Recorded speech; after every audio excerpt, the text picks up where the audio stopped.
Hello, everyone. This is Carter. Welcome to this episode of Making It Up. How are you? Are you doing well?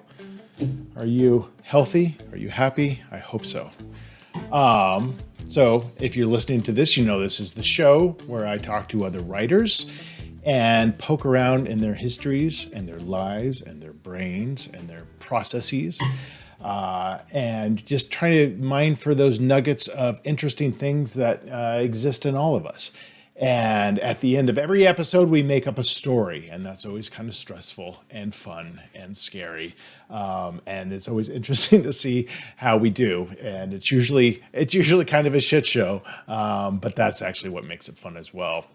So today on the show, I talked to Farrah Rochon, who is a USA Today best-selling romance author. So we have a mutual friend, and she's good friends with Pam Ahern, who is my longtime agent. They both live in New Orleans. So that's how I got introduced to Farrah. And she's, turns out she's written 38 novels, and her story is really interesting about, how she went from becoming a psychology major and in graduate school for psychology to all of a sudden writing. And she has a story about specifically how that happened. And she's also really has had many different experiences in the industry, from going to writing with Harlequin for 16 books to self-publishing to now back to traditional publishing to hybrid publishing. So she's really been able to experience a little bit of everything. And her latest book is The Boyfriend Project, released just this year. She was great and great personality, and really a lot of advice and a lot of wisdom in her many years of writing that I think particularly if you're a writer listening to this, you'll glean a lot from what she had to say. So I hope you enjoy. This is my conversation with Farrah Rochon.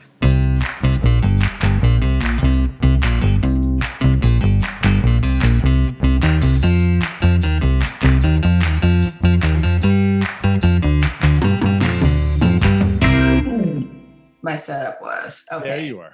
All right. I'm okay. Nice to meet you. You too. Hi. It's like I know you because Pam talks about you all the time in our little meetings on Mondays. Pam is a sweetheart. She is. What are those meetings? So it's just a group of us in New Orleans. Right. You're in New Orleans. Okay. A little wordies meeting with myself and Candace Proctor or C.S. Harris. We just get together every Monday now via Zoom and just talk shop, talk what we're working, but she'll share, this happened with Carter, this happened with Carter, so. That's funny. Pam and I have been together for, I think, coming on 18 years now. So, wow. She's my first and only agent. So and she's tremendous. So I can't say enough good things. Before we get started, pronounce your last name for me, just so I don't screw it up when I record a separate intro. And I was going to pronounce my real last name. The fake one is Rochon. Okay. What's your real last name, if you want to share that with? Robisky. Oh. Yes. Okay. Now, was that, and I'll probably want to get into that a little bit as well, and we're recording now, just so you know, but was that name change specifically for writing or for anything else? Oh, no, for writing. I got it from the phone book. Got it from the phone book when I was doing my first contest, entering a writing contest. And they asked did you feel the need to do that? Were you just feeling like, okay, my last name doesn't serve kind of what I'm writing, or? Yeah, Robisky is not necessarily the, romance, doesn't scream romance. And then I had 6 letters in the first name. And then, I thought, it would be more balanced with a shorter name and just something different. So. Yeah. Huh. Yeah. So you're in New Orleans. Yes. I'll be there next month for BoucherCon. Oh, yes. Yeah. So, I know. I we'll see. I'm sure it's going to be masks, which is totally fine by me. I mean, kind of a bummer because I've got a lot of friends there and I was looking forward to a lot of socializing, but it's a fantastic conference, but it's Mhm. big. I mean, you know, Yeah. with RWA conferences and stuff, they're big Yes. events. So, Yeah. but it's always a good time because a bunch of mystery writers are just, a bunch of creeps, and they're a lot of fun to hang out with.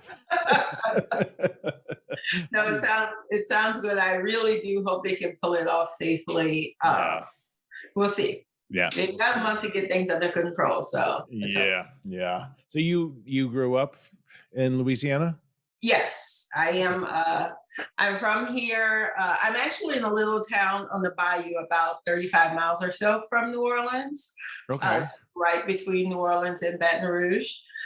But yeah, this is where I'm from. Lived in Austin for 3 years, but that's the only, other than going away for grad school for a bit, and Yeah. Austin's the only other place I've lived. Everything S- else has been here. So what's that experience like growing up on a bayou? Like we're talking pretty small town and everyone knows Yeah. everybody? Oh yeah. Oh yeah. Uh, very small town. About, I guess, about 3,000. I had a graduating class of 45 people. Okay. And it's one of those small towns where from kindergarten to senior year in high school, you went to school with the same kids. Yeah. Yeah. That's what I grew up in. But yeah, a little small town along the Mississippi River on the River Road. Very supportive, though. As an author, you come from a small town, and it's definitely that local girl makes good thing. Everybody's just really proud of everything, so it's nice. What Usually, was it a town where, like, people are striving to get out, or there's enough employment there where it's comfortable to stay uh, in that town? oh no, there's no real industry other than sugarcane. Yeah. I grew up amongst a bunch of sugarcane, so everyone works either in the refineries and chemical plants. It's also Cancer Alley, as they call it, Oh, so all of those chemical plants and oil refineries along the river is pretty much where people work, or you go out and work in the city like I did before. The people with desk jobs are usually in the city. The other people, are at the refineries. So that's pretty the much city being what? The New city being New Orleans. Orleans. New Okay. Orleans, yeah. Okay. And, so, and what did your parents do? Were they part of Cancer Alley? Yeah, yeah. Well, my dad was an electrician for years in the various, Plants. Monsanto and Dow and all those. But my Wow. mom was an English teacher, English and social studies teacher for 35 years at the local high school. Okay. So at your high school. So you had Yes. your mom as a teacher? I am the only one of her three kids who had to have her as a teacher. Yes. Had to have her. Had to We're have her. forced to have her. Yes. She was my senior year Oh boy. English lit teacher. And I will not say it's because of her that Homer, the Iliad and the Odyssey and all those things are just like to me right now. But yeah, Yeah. she Yeah. loved all that crap. And she just, yeah. All that crap. Oh yeah. Yeah. It's funny because I'm the same way, in terms of high school English, I had zero interest in. I mean, I remember as a freshman, my English teacher, we read Princess Bride. And that blew me away. I'm like, because that was, otherwise you're reading The French Lieutenant's Woman, The Crucible, all that stuff, and none of it was interesting to me at Yeah. all because there was no story that pulled me into it. And sounds like that was kind of the same for you. So you didn't, so as a kid and with two siblings, you weren't gravitating necessarily towards storytelling, or certainly not what you were being exposed to in high school, I guess. Yeah, well, I was always one who I always read books, and that has always been my escape. And uh, I say this sometimes, but I was a good liar as a kid. And I It's a realized that's powerful where skill. I know it's where my storytelling came into Right. You weren't a play. liar, you were a storyteller.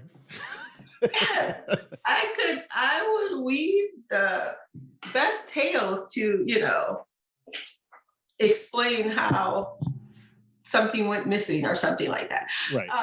We won't get into that, but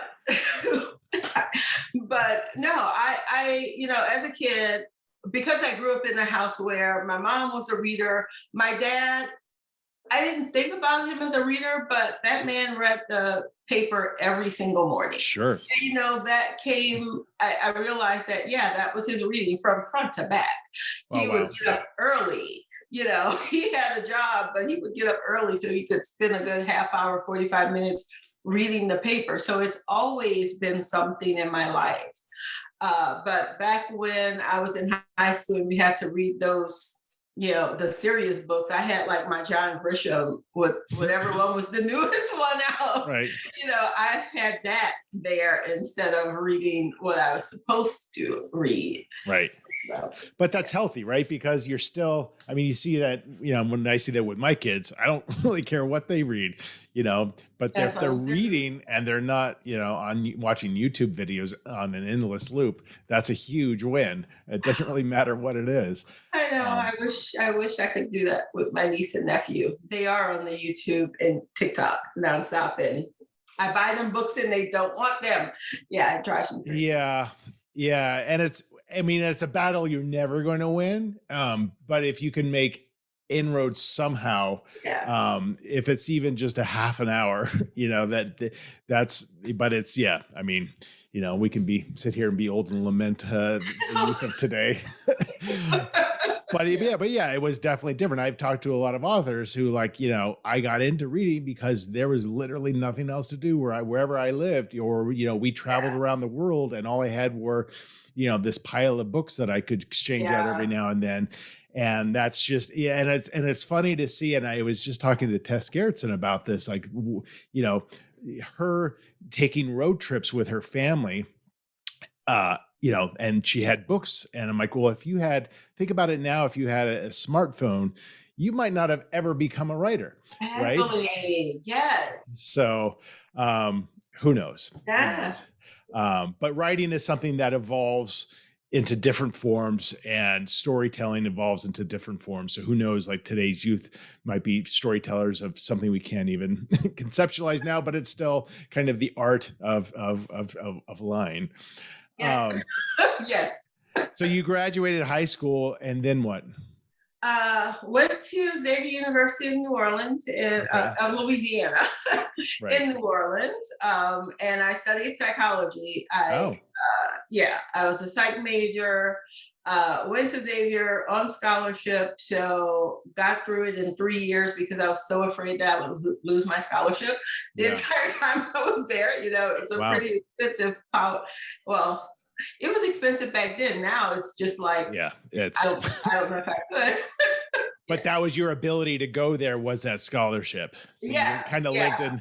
Yeah, that's interesting. You finished early, just in case they pulled out the rug from under you, randomly.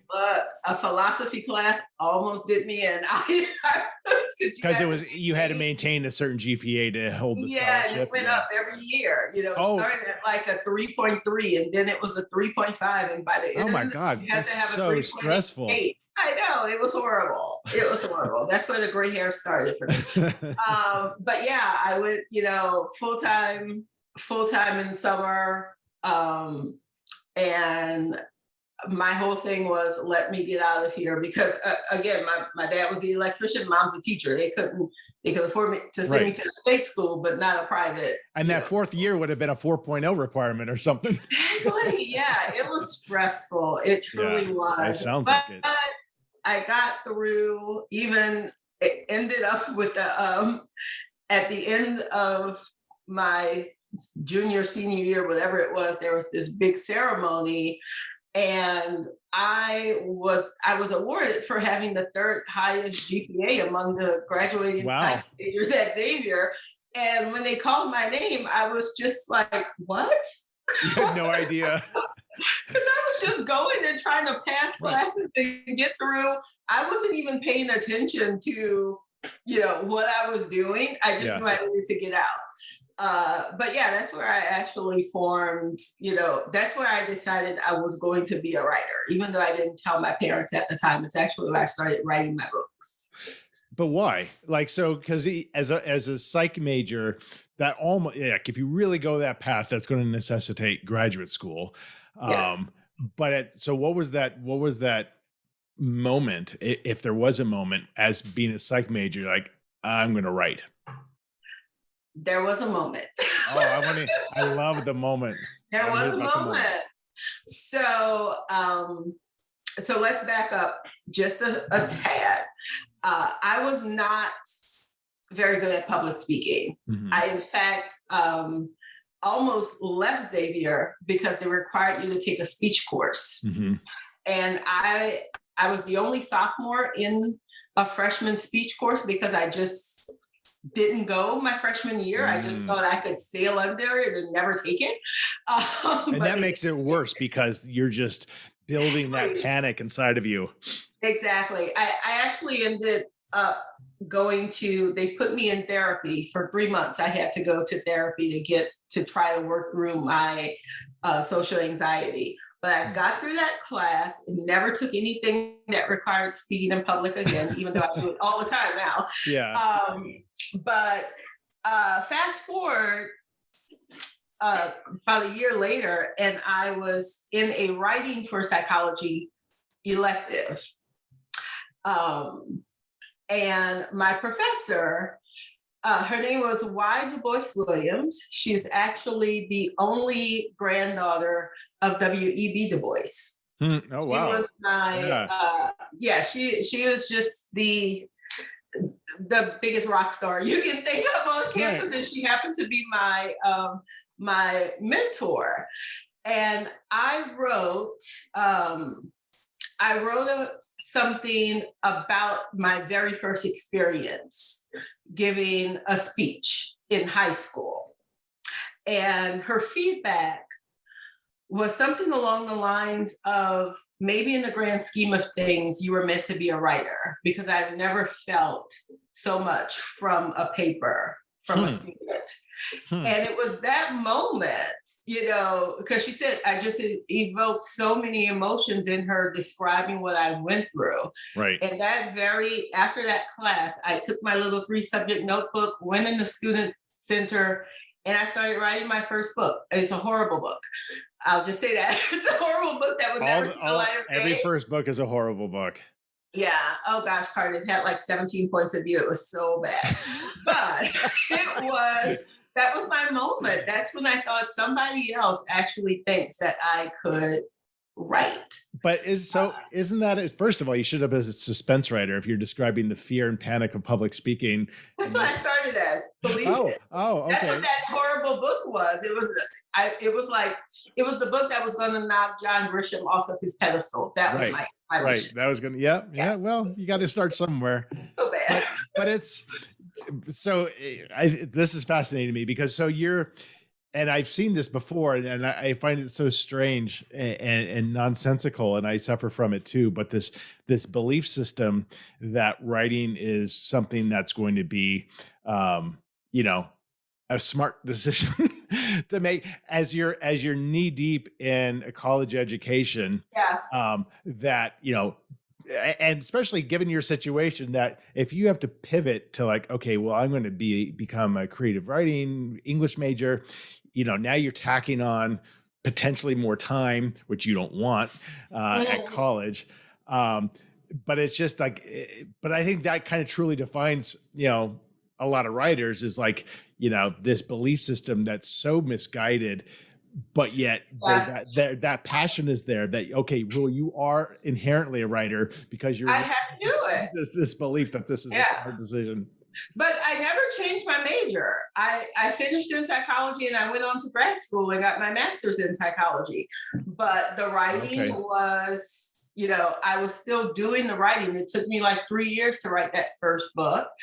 And it wasn't until a week after I finished grad school that I went to my parents and told them, you know, I don't think I'm going to go forward with the PhD because that was always the plan. Right. Right. And That's a I think natural. Yeah. yeah, that was the plan. It was going to be Dr. Farrah. And I just told him, I don't think I want to do this. I think I want to be a writer. Um, and that's been about 20 years, and I'm not sure my dad has forgiven me yet. But after several deep breaths, they were like, okay. But you're not living back at home, so He's always been my biggest champion, Yeah. But yeah, I just decided, I want to pursue writing, yeah. and Well, that's what I did. it's because it's very, especially at that time in your life where you're fresh out of school. When were you to pursue a PhD or some kind of work in the field of psychology? That's when you really have to have the passion, because it's so much work to establish yourself and get started. And if you're already nudging towards something else, that's really hard to overcome. I mean, The heart's just not in it. That's how. Yeah. I mean, and unlike I have another job that I love, but like I've been established in that job for a long time. So it's easy for me to have writing come in as a secondary thing and then have a passion for that and have kind of two lives. But to start into two different fields with equal amount of fervor is, I would think that would be really something would have to give there. So how does that manifest itself? Is it like, okay, tomorrow I'm gonna just sit down and start writing and hope within 20 years I'll make some money? I don't know. Idealistic Farrah. It's been so long that I can't really remember what my headspace was like.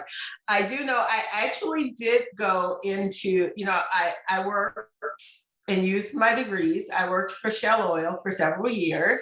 Okay. Don't tell them, but I wrote my first 3 books, while there. Oh, they own that book now. Yeah. Intellectual property. Those also will never see the light of day either. Those were my practice books, so they can have them if they want them. But no, I was a human systems specialist for Shell Oil, which it takes a lot to even go into this work. Sure. As I tell people, I was called when things went boom, and I worked on this team that helped to, we would study the whatever happened, and I was used to find out what the human era, what caused that, while the engineers were, they worried about the machinery. I worried about the people who worked the machinery, because usually that's where the error. That's what the problem was. Yeah.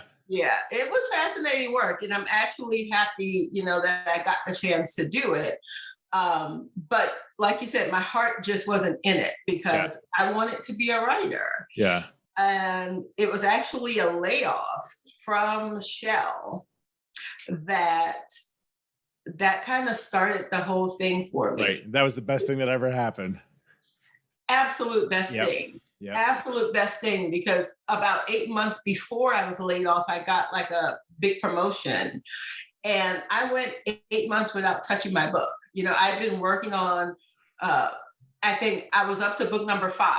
Yeah. At that point, working, honing my craft. And once I got that promotion, I just did not have the energy.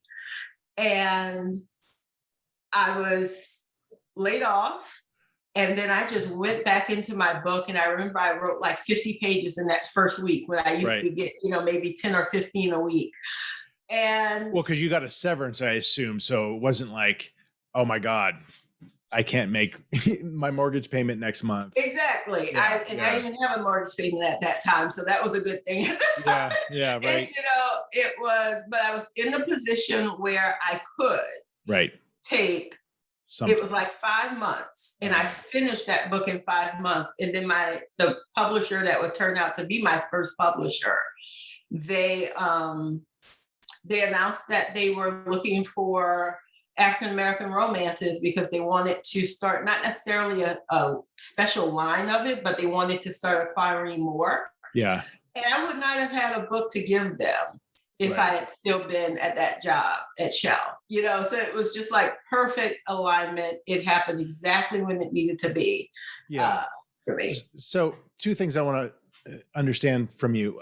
So first of all, as you're honing your craft and writing, so you're self-taught. I'm the same way, you know, you Yes. just like, and that's how you have all those practice books, as I do as well. It's like, you don't know what works or not, but you know what you like to read, you know, like what Yes. you enjoy if, on TV or whatever, and how do I capture that kind of voice? And you're discovering your voice. But as you're writing all these books, are you learning at all about like the publishing industry, like what's Oh, the process, agents, and all that kind of absolutely. stuff? Yeah, I joined RWA. Okay. That's where I learned everything. I joined them. It was back in 2002. So I guess I finished grad school in 2001, so about a year after. Mhm. Um, but that's where I learned everything. I found out about them because I went to a local library's talk with a local author was featured and she mentioned them. And then, that's how I went to a meeting and was a member of it for 18 years. But that's how I actually I started at the library. I just went and looked for books on craft. I just figured I find everything else at the library. I'm sure I can find something on writing. Yeah. And you can. Yeah, Yep. exactly. I remember Stephen King's On Writing Oh, was like the first craft it's, book I found. and it's probably the best that I've ever read. Yes, Yeah. yes. It's phenomenal. Yeah, that's how I started learning. And then I started taking these workshops and, going to regional conferences and then the big national conference, which again I went to for 18 years in a row. That's how I learned. And Yeah. that's something that I think a lot of aspiring writers, so on the show we talk a lot about the business side of things, because it is a very Yeah. confusing business from a writer's perspective, because you're not knee deep in the day-to-day, how does a book get sold. But part of that business is networking, like any business, right? Mhm. So and the importance of joining an association, I mean, it can't be understated, I think, because Yeah. you learn so much from so many other people, and you can use those people to say like, well, what do I do next, or how are you able to do that, or even be the one to impart that advice, and then attend those conventions and be on panels and meet people. This whole show is about meeting meeting other authors, and now having these connections and learning their lives and seeing how that might inform decisions I make. So I think whenever I talk to aspiring writers, networking is a huge part of it. Yeah. And so and then my other thing I want to understand is like, so you spent 3 years on a terrible suspense novel. Although it sounds like you have all the experience and background, I mean, especially with the psychology degree, to really write thrillers and suspense. Where did the pivot to romance start? Were you reading a lot of that? Was just something that was more interesting to you? That's what I was reading because my great aunt, I think she owned every Harlequin romance there was. Oh, okay. And my older sister and my mom, that's what they were all reading. So that's what was around the house. I read the Grishams. I read some of in college. I decided to read the more serious books, like the Oprah books and things like that. Yeah. But when I was, I would read those things to say that I read them. But then when I really just wanted to escape, it was picking up one of my sister's romance novels that I read. And I actually decided to write romance after a group of friends. When they discovered I was writing, they just automatically assumed that's what I was writing. Huh.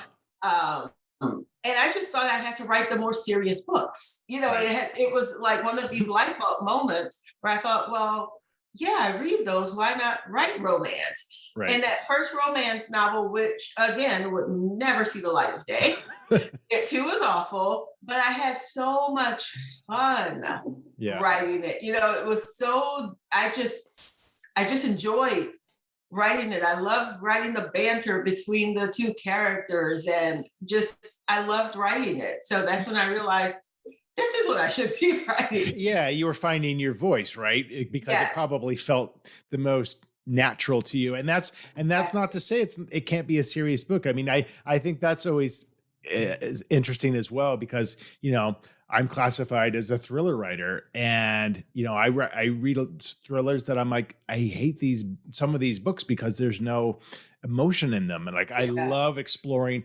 emotion and pain and love, all of that. I feel like, okay, this makes this more of a serious thriller. It doesn't matter if it's perceived that way. That's if it makes me emotional when I'm writing it, that's satisfying. Yeah. So just because you're a genre writer doesn't preclude you from being like a great writer, you know? Yeah. So, but the business side of it also, it necessitates a lot of times that things are categorized so they can be marketed, and Yeah. that's important. And so, I drank the Kool-Aid of the, like college and grad school fare. I totally was in that mindset of those are the serious books. right. Thankfully, I have evolved, but I totally felt for that whole line that we're fed about serious books versus genre that's not so serious. So Right, because somebody who's winning awards and getting nominated for awards in the romance category is not because they just have more romantic scenes than the other book. It's because there's something powerful about that particular book within its genre that resonated and made it, exceptional. So, yeah, yes. I think that's totally valid. Now, did you know that at the time that romance writers need to produce like 4 books a year? No. uh, 4 seems like a luxury when I think about what some people are writing, I now. don't, yeah, that's crazy to me. I don't know how. So, what's the typical, like for your books, what's the typical length? Well, now, because I wrote for Harlequin for years, I wrote 16 books for them, and those were the short category novels that were about 55,000 to 60,000. Okay. But those are still valid novels. Exactly. Oh, yeah, That's they more than a are. novella. Yeah. And it's hard. It's not as easy to, craft a book in such a short amount of time and still give that full, satisfying story. So those books are just as difficult to write as the 90,000 or 95,000 word books, which is what I produce now. Right. So I'm actually writing 2 for 2 publishers now. My first YA book, which also just turned out I'm going to be finishing that after we get off this call. Congratulations. I am. Today is the day that I great. That's exciting. Yes. Bags under my eyes, can you tell? Haven't slept much these past few weeks, but I'm getting that done.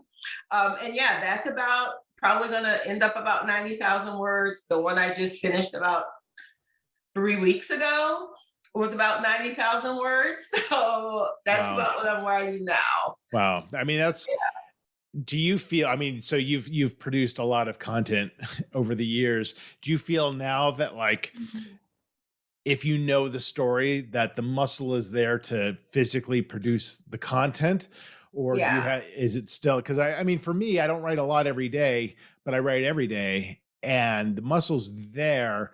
But if you asked me to sit down and write for 4 hours straight, I couldn't do it. I could physically, but it would be terrible.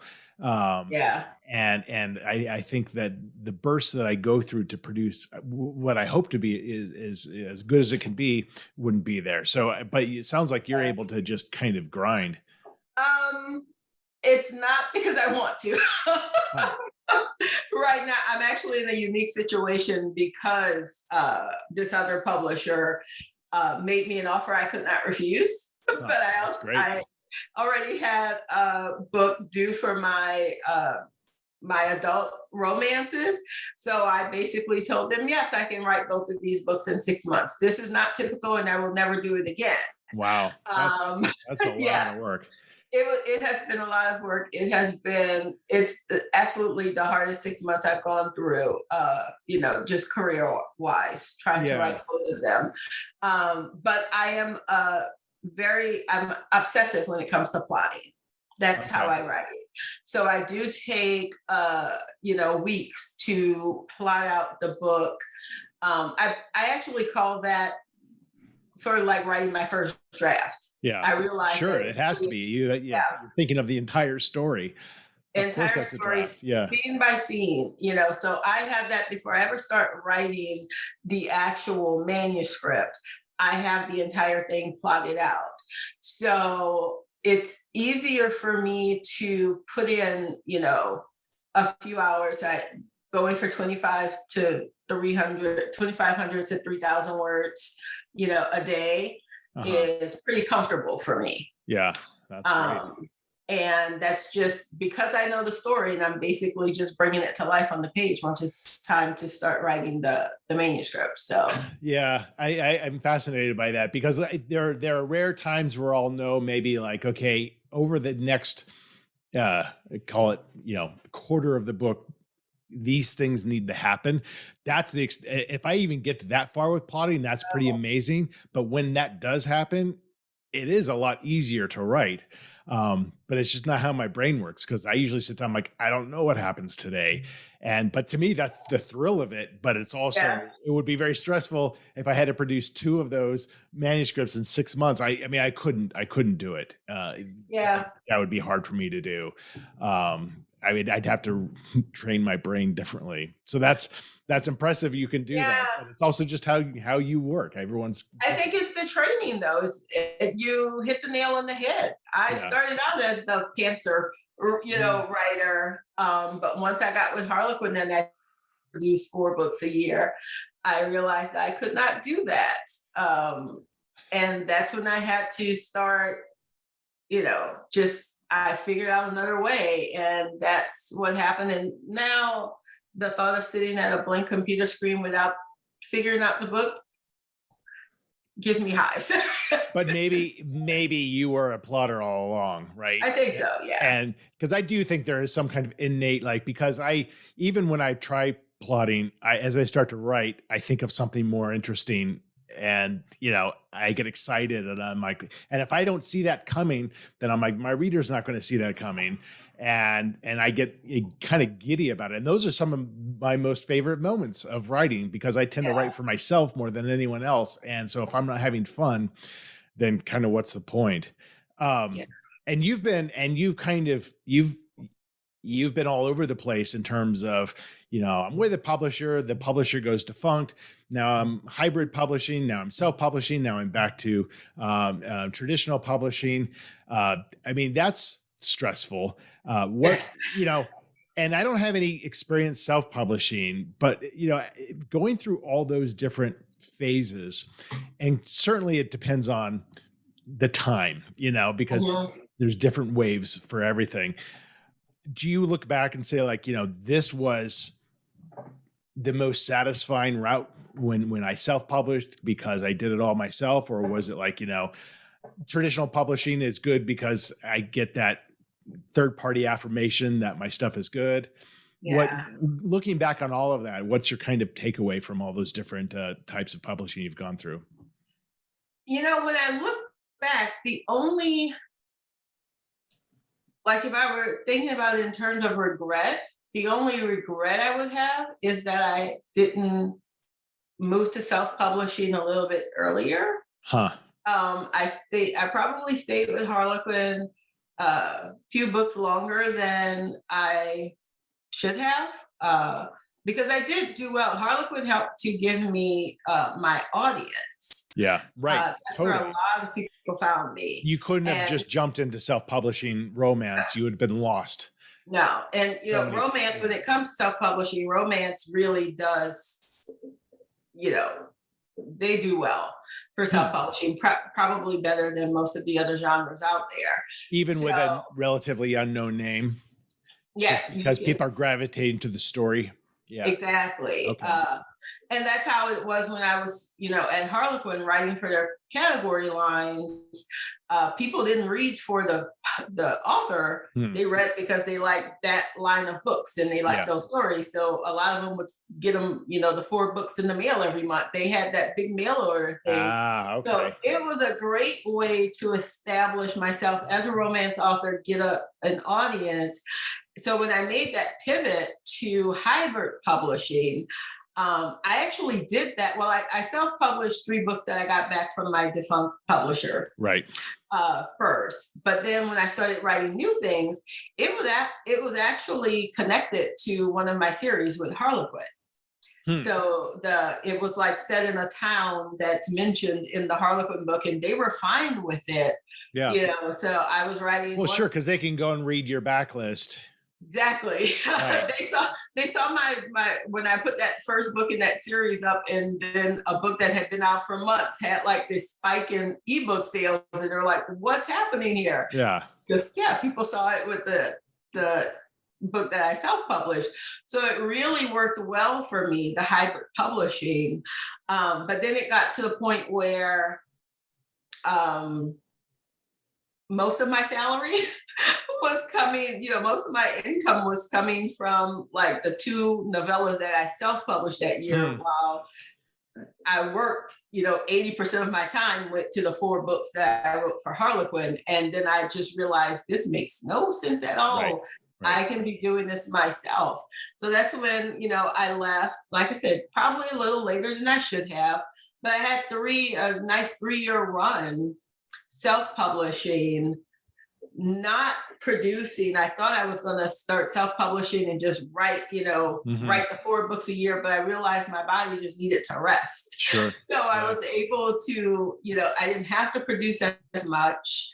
So it was really a great period of just to write books that I really wanted to write. It was only maybe 2 books a year that I was writing at the time. But then, I'm always taking the temperature of the industry. Hmm. And I saw things that were happening in the industry, and I came up with this story that would turn into the Boyfriend Project. And I just thought, this is bigger than my self-publishing audience. I need someone that Because can you really do wanted it. greater distribution, you wanted that kind of marketing PR arm that would be Yes. very expensive for you to do on your own. Um, so then did you already have an agent? Did you still have an agent while you were self-publishing, or did you? Yes, I've been with my agent since 2005, and Okay. I don't plan on going anywhere Yeah. without him. But what Yeah. was your agent's reaction when you wanted to start self-publishing? Because Yeah. that's not something an agent typically wants to hear. Exactly. He's always been supportive Oh, that's of, great. he's been supportive of me, helping me get the rights back to books that he knew that I would then self-publish. And so he was fine with it, because I Mhm. told him I would eventually return, to traditional publishing. He knew that. But Okay. he's been fine with it the whole time. I even remember at first I offered to still pay him royalties on those very first books, because I thought, I was so green, new author. I thought, well, he sold them. Even though I have the rights, doesn't he get it back? And he's like, no, that's okay. You keep that. That's your Yeah. money now. I did. Yeah. I mean, I think that's fair. Oop, looks like you froze up a little bit there. Oh, You're good. I mean, so that's a relationship I have with Pam as well. It's like, to me, it's just such an innate partnership that, it's kind of like we're in this together, and, you can choose to give them 15% of something that they didn't sell. And I think that's totally valid, because it's like, it's like a marriage a little bit. It's like, yeah. we can't do this without each other. I feel like that, at least. That's been my Oh experience. gosh, yeah. Um, well, that's great. And now now you're back to traditional publishing for now. Like, who knows? Who knows? Yeah. Like, it like you said, it feels right for these books. And what a great what a great position to be in, to be able to kind of say, yeah, I'll traditionally publish this one. And so many people, it's just so difficult to like Yeah. get anything out there. And I think it's worth underscoring that you probably needed, of all those Harlequin books, you probably needed a good amount of those to have the luxury to do the things that you're doing now. Because Yes. the hardest thing to do, I think, is to really have your name be out there. Because yeah, once you go to self-publishing, maybe the name wasn't so important while you were with Harlequin, but it certainly was after you left them, because the distribution channels are not there. And so Yes. people have to know to find Farrah and not just the storyline. So, having had that experience, I'm sure was a springboard to all the other successes that followed. Yes. So, Definitely. it's something to be grateful for sure. So Farrah, we're going to do a little bit of a storytelling. And I know it's the fun part. Let's see. I'm getting my head out of YA Disney. It can be it could be Disney. We could do total Disney. It could be whatever we want, and it's only going to last a couple minutes. And I've selected 3 books that we're going to that aren't Disney books, but we could turn it into that, because we're only going to pick one sentence out of them. So one's very old school, just the stories of F. Scott Fitzgerald. So if we want to go back to our horrible high school days, we can delve into Fitzgerald.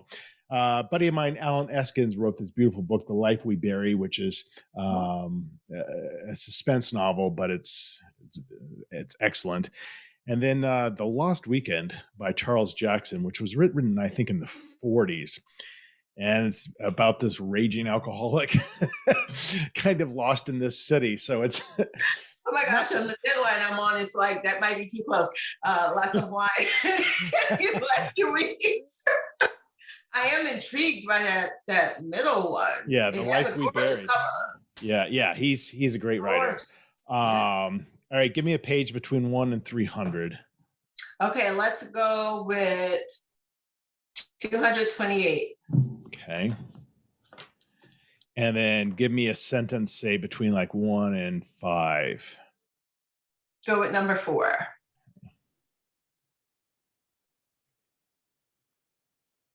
Is that a good one? It is. So I'm going to read this, and then you just give me a sentence or two, whatever you feel like doing for any length of time, and then I'll do a couple, and then after a few minutes, I'll just call it. But this can go whatever direction we want it to go. Okay. And it's not going to be good. That's the best part of it. Okay, good. No pressure.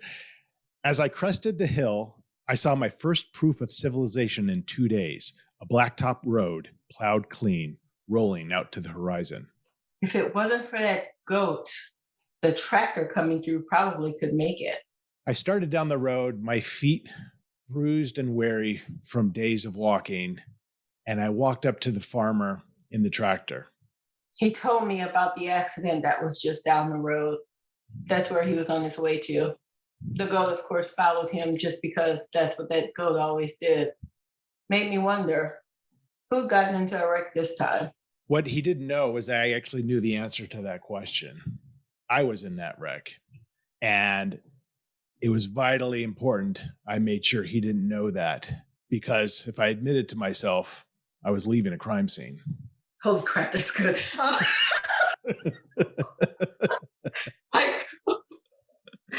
see, where else we go?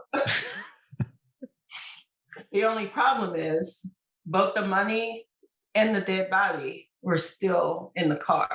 That's why I needed to get out of here. I needed that tractor and that goat to get the hell out of the way before the police showed up. The man was bigger than me.